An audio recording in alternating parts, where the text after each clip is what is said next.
Welcome you all to Trek Wars.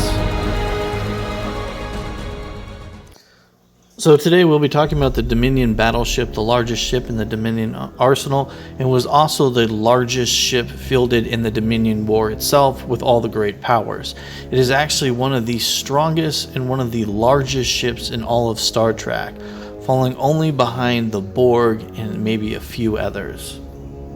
Alright, so there are a few different stats out there explaining different abilities with the ship, and we'll kind of go over them and we'll decide which ones we think are correct. So the first one, we'll look at this here.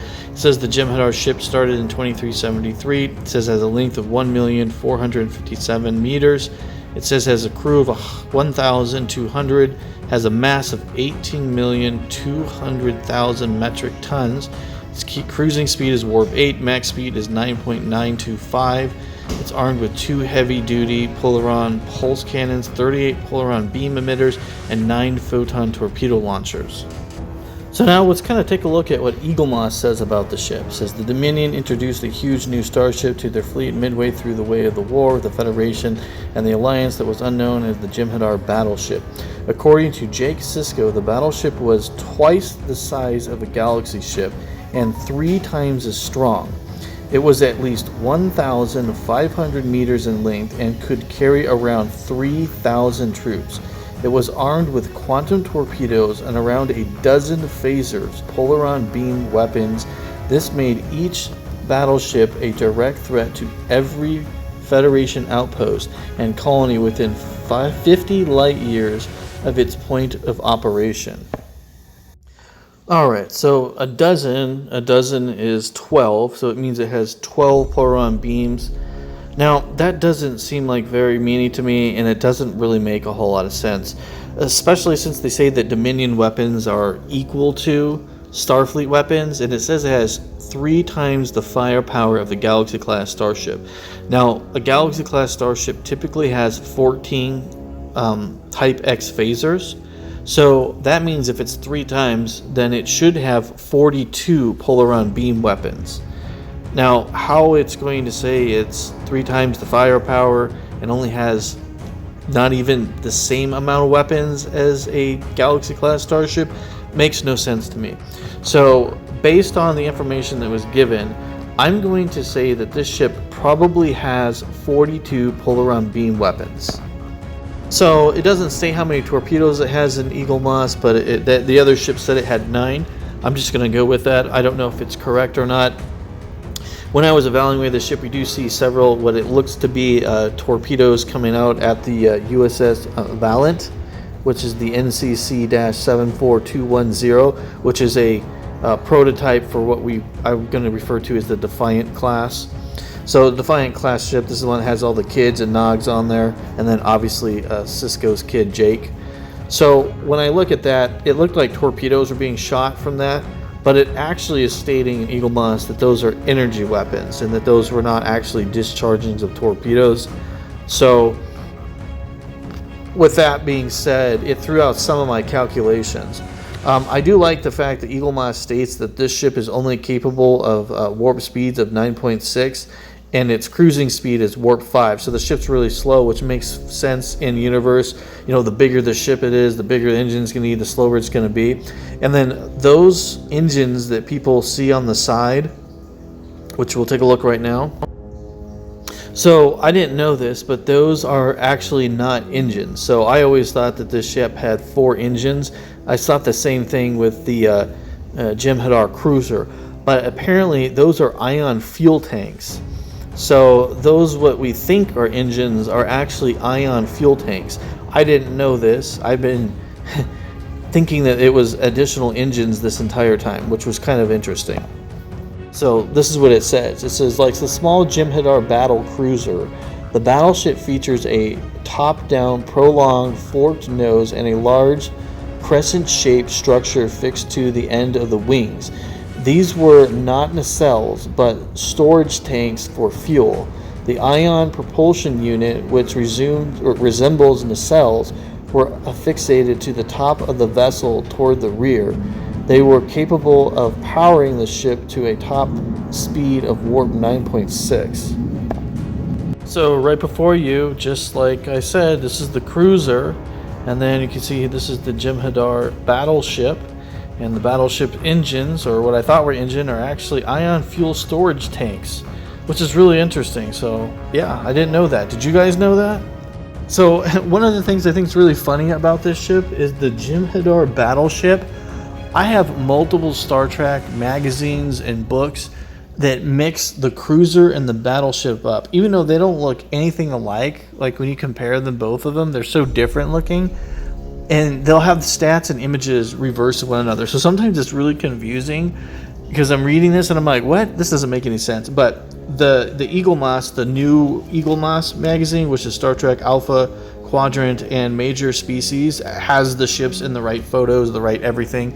So the information in this one is far more accurate than would say like some of those Star Trek role-playing games. So I'm not going to pay any attention to that information, because if you can't get the right photo in the right ship, then why would I trust the information you give me? So another thing is the thing that I showed you before. This ship actually was seen in the late 2373s.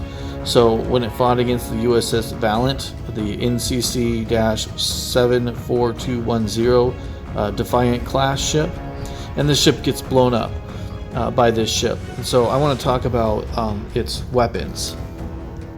So the ship has 3 times the firepower of a Galaxy class starship. So if that's the case, I really think the ship should have 42 Polaron beam weapons aboard it.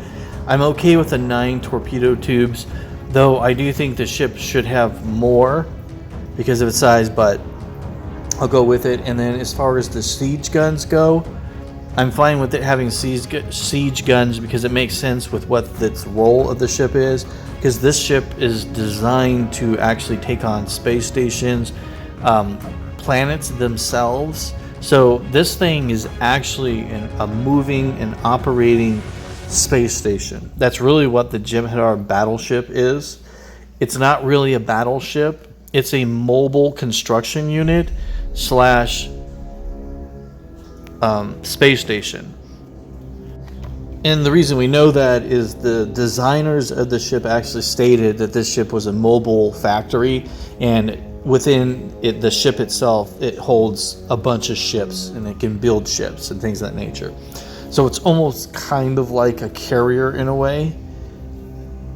So like I said, there's a lot of discrepancies, but it's based on the size of the Jem'Hadar fighters. It would be very easy for a large portion of Jem'Hadar fighters, or at least a full squadron, to be hiding inside of the ship. So I start to think about the ship itself, and I see it's kind of like very like fat and rounded. And the more I thought about it, I don't think it may not be as armored or as thick, because it does say it's really thick and really well armored, but I wonder if a lot of the internal structure is actually open because of this refinery slash shipbuilding hangar bay that's built into the ship.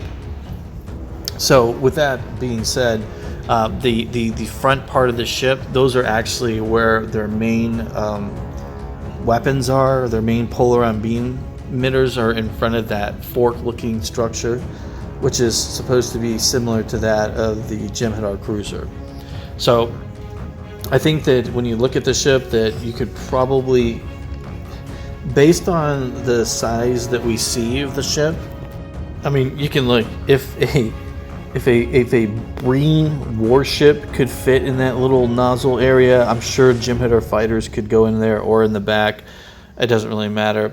But basically, that's what the ship is designed to do. The ship is designed to engage planetary structures, space stations, and then there are some interesting facts about the ship and some of its secondary systems. Now, one of the things that is stated is the ship has advanced transporter technology. So it can transport 3 light years away. So the ship is really dangerous. It can be from a very far distance and then beaming soldiers onto the planet's surface or onto a station or a ship or whatever. And it's got 3,000 troops aboard.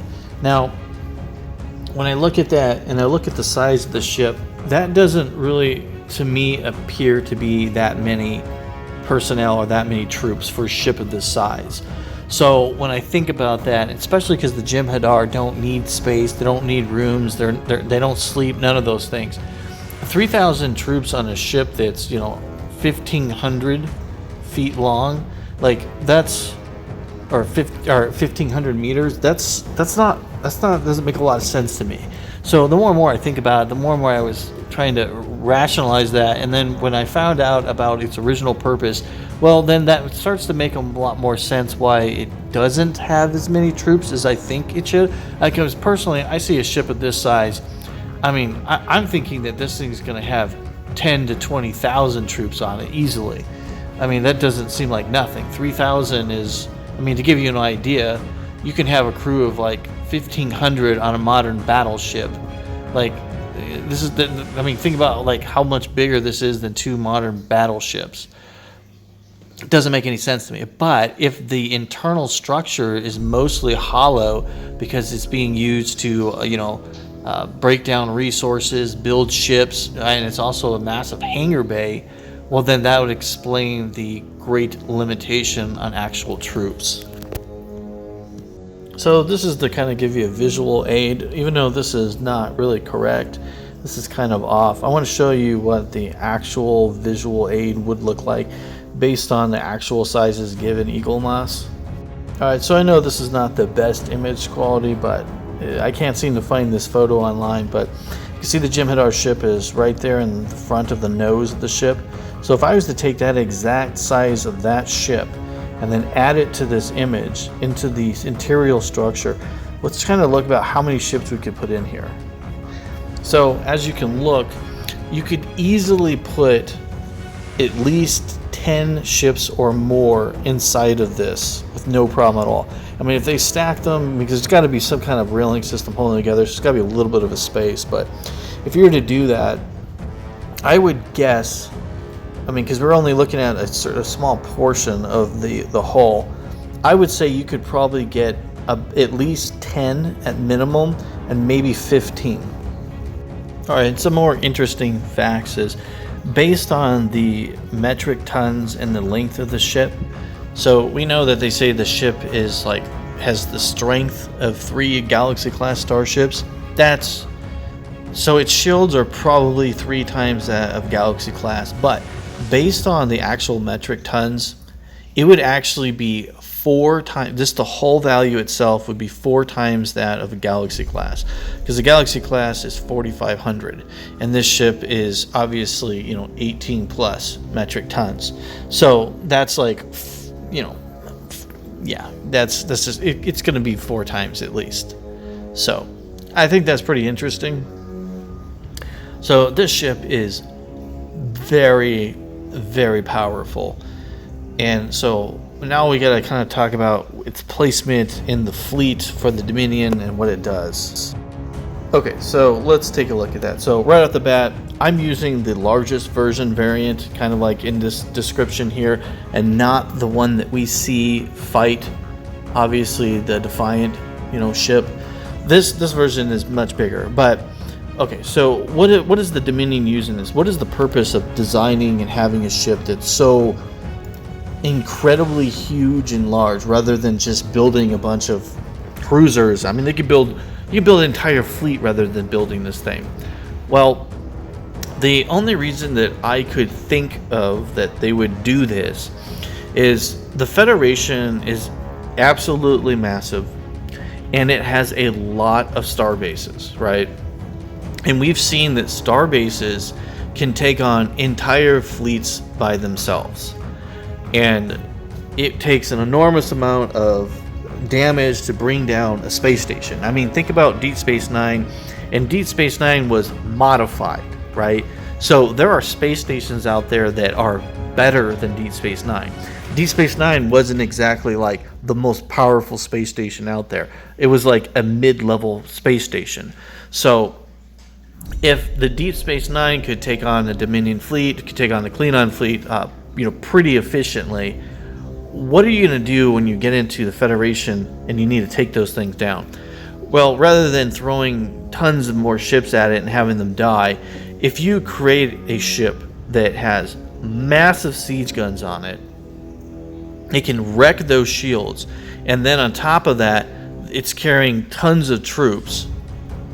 You can get them in there really quickly. So the ship has a lot of transporters. It has huge, massive transporters that can transport huge amounts of troops instantaneously at once.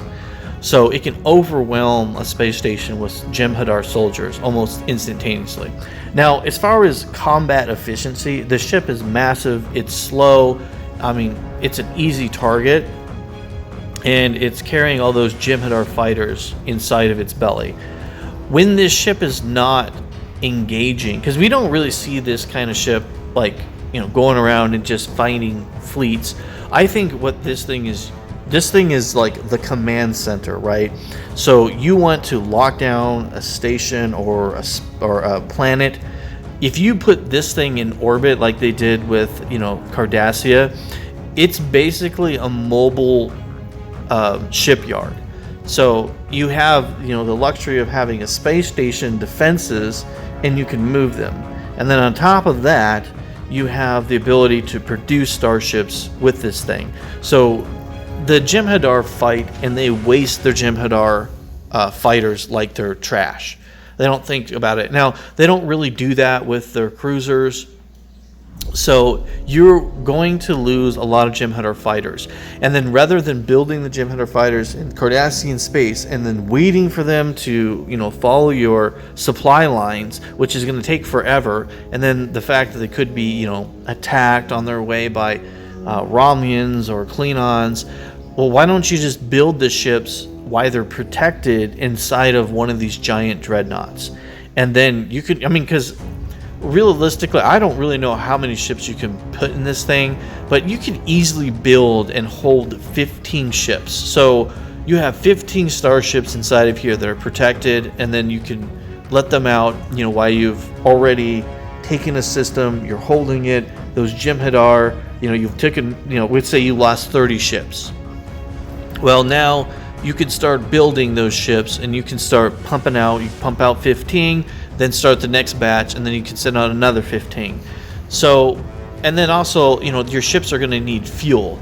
Then we don't really ever see, the Jem'Hadar cruisers obviously being used as a support ship and its main fuel source for the small Jem'Hadar fighters, because it runs with a pack of them. But what about the cruisers? You're going to need to refuel the cruisers. Well, this guy is going to be able to refuel a lot of Jem'Hadar cruisers, and then obviously it can refuel the Jem'Hadar cruisers can then refuel the fighters. And so it's a space station. It's obviously it's designed for taking out planetary defenses because it's with those siege guns. It's a mobile refinery, and then it's also creating starships. So like most of the Jem'Hadar vessels, they don't have let's say a unique certain specialty. They have multiple roles. So if you look at this thing, look, you saw when they were how many Cardassian ships are being built by just one of those docking stations, right? They got blown up. Look at the size of these things. So even the smaller variant, right, could still house an enormous amount of fighters in it. And then these, I'm going to say the way it's going to be is there's Jem'Hadar fighter, there's the Jem'Hadar cruiser, there's the Jem'Hadar battleship, and then I had seen that it says something like this larger variant is the planetary Dreadnought. It's basically that is absolutely insanely large. I don't know how many of these things they have, but it would take a fleet of starships to take down one of the large variants.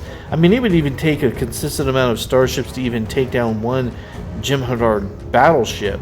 Imagine how many it's going to take on the larger version of the Dreadnought. This thing is crazy huge. So like I'm saying, the whole purpose of building something insanely large like this is there's got to be a logistical reason.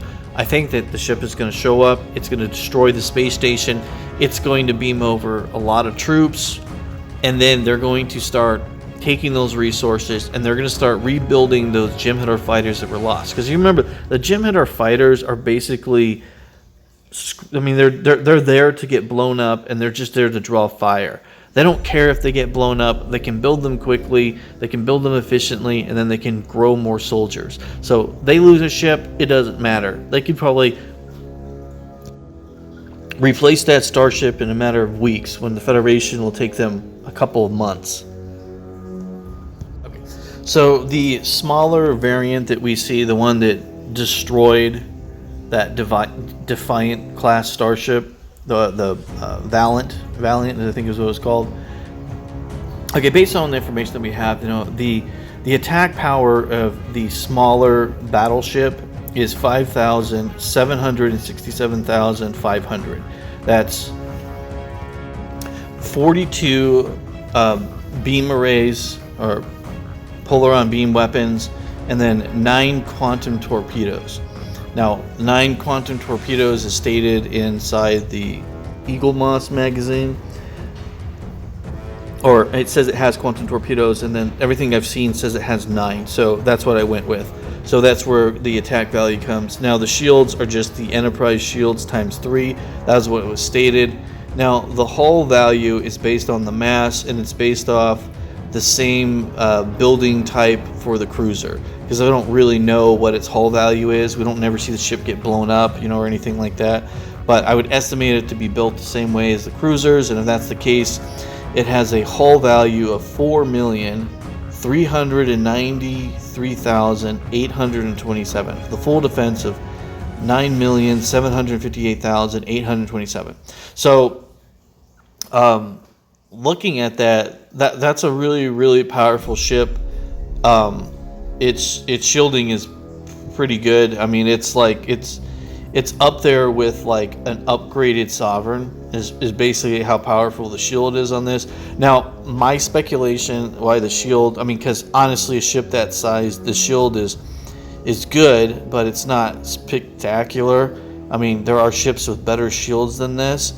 So, for an example, the Prometheus and the Sovereign.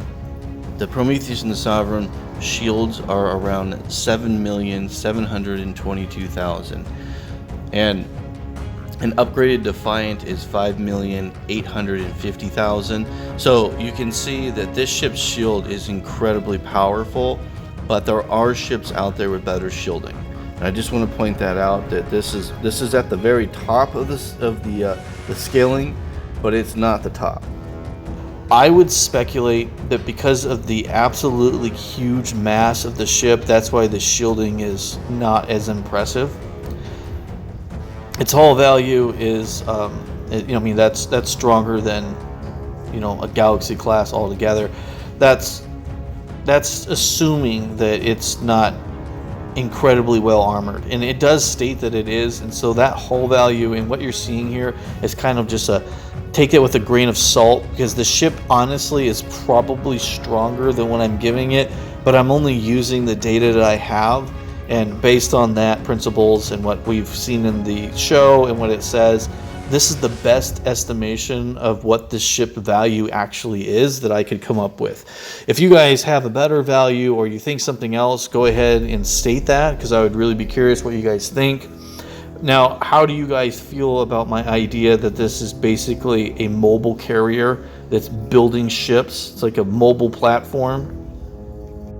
Alright, so the really huge Dreadnought version, and then obviously the Jem'Hadar Battleship. These are two separate ships. Their size comparisons are absolutely not close to one another. So that Dreadnought version is so big, it could probably produce Jem'Hadar cruisers like the same way that the Battleship is building Jem'Hadar fighters. So it's something to really think about it. Like, you look at the size, I mean, that ship is just absolutely a beast. So, do you remember when this ship was taking on that little tiny Defiant that was run by a bunch of kids? So, it took 26 of these bolts to take down the shields and 22 to destroy the ship. So, with its, ablative armor. So, 48 in total, and then the ship died. So, I don't think that these things are actually torpedoes. I mean, it could be. That's what I thought it was originally, but I'm putting them at a skill point of around 65,000, which is the same of a Type X phaser, which is also same as a standard Polaron beam weapon. Now, there is something I have to say is I've been doing some research on the Polaron beam weapons that are seen with the Dominion ships the very first time that we see them. And based on my analysis, I don't think that they're anywhere close to 65,000 as far as the actual strength value of those bowls, little bolt things that were coming from the Jem'Hadar fighters. Now, obviously these are stronger than those weapons, and so I put them at what we've seen other Jem'Hadar weapons doing. But those, the first time we see these little ball things, just to give you an idea, they're much weaker than the ones that we're seeing here. So to give you an idea, I speculate that the little Polaron ball weapons are around 16,250. And the reason I say that is because there's a scene where they use those weapons to, attack a runabout. And this is before Federation shields could work. And the runabout took 3 shots, right? And it survived. And so I'm trying to figure out what the value of a runabout is. And there's another scene where a Jem'Hadar fighter uses a beam weapon and then destroys the runabout in, I believe it's 1 shot. So that means the whole value is 65. So I went, okay, well, if that ship survived 3 shots, and let's say, and it was badly injured or whatever, a 4th one would have killed it, then it would probably be 16,250. So I just divided by 4, and I kind of came up with this idea, and I was like, well, what's the reason why they're using this lower level energy weapon? I don't really know. I don't know, maybe it can shoot further. I'm not really sure. But I did not go with that point scale for the Jem'Hadar battleship because it didn't fit what we knew about the Defiant. And so when I looked at these modifications, this is what I came up with. So the variant that you see here is using the data from the USS Defiant. And so we all know there are several variants of the USS Defiant, so it kind of changes, as the show goes on. But for the most part, this should be pretty accurate. Alright, so standard Polaron beam weapons are 65,000. I estimate that the ball ones off the Jem'Hadar fighters are 16,250. We see that the Polaron beam weapons on the cruiser are 337,500, the same as their quantum torpedoes. So these are the weapons that the Jem'Hadar have shown us on screen based on destroying Federation ships that we already know what their values are. I speculate that the Jem'Hadar battleship, that the little ball weapons it's using are stronger and that they're equivalent to the Jem'Hadar fighter Polaron beam weapons. Now, I don't know that for sure. I'm basing that off the Defiant that it destroys. I think it's pretty accurate. And I'm thinking that this ship obviously has those quantum torpedoes. It probably has Polaron beam weapons, and it probably has these stronger Polaron beam weapons as well. I'm guessing it has a whole arsenal of different weapons aboard the ship. Well, I hope you guys have enjoyed my this month of me doing Dominion ships. What I think I'm going to end up doing is I'm going to go back and do my Klingon ships and finish up my Klingon stuff. And then after that, I will probably have maybe some kind of voting out there what you guys want me to go back and do next. Do you want me to finish the Federation? Do you want me to finish the Cardassians? That kind of thing. The reason why I want to go back and do some of my Klingon stuff is I constantly mispronounce all the different Klingon ships' names, and I am terrible about Klingon names and speaking Klingon. I don't know why. Maktupla. But for whatever reason, I'm going to go back and start fixing that crap so you guys don't have to deal with me saying the wrong names of ships, because that's terrible. You're absolutely right. It's terrible. True gods are going to come get me for it. Alright guys, go ahead and leave a comment if you think anything I did is inaccurate, or if you want me to fix something. If you see any mistakes, please put them in the comments. I really appreciate it. I don't get offended at all. I am actually glad when you guys notice I make mistakes. If you like this content, please subscribe and tell your friends. If you're a fan of Star Trek, make a comment. It makes a difference. With that being said, thank you all for watching Trek Wars.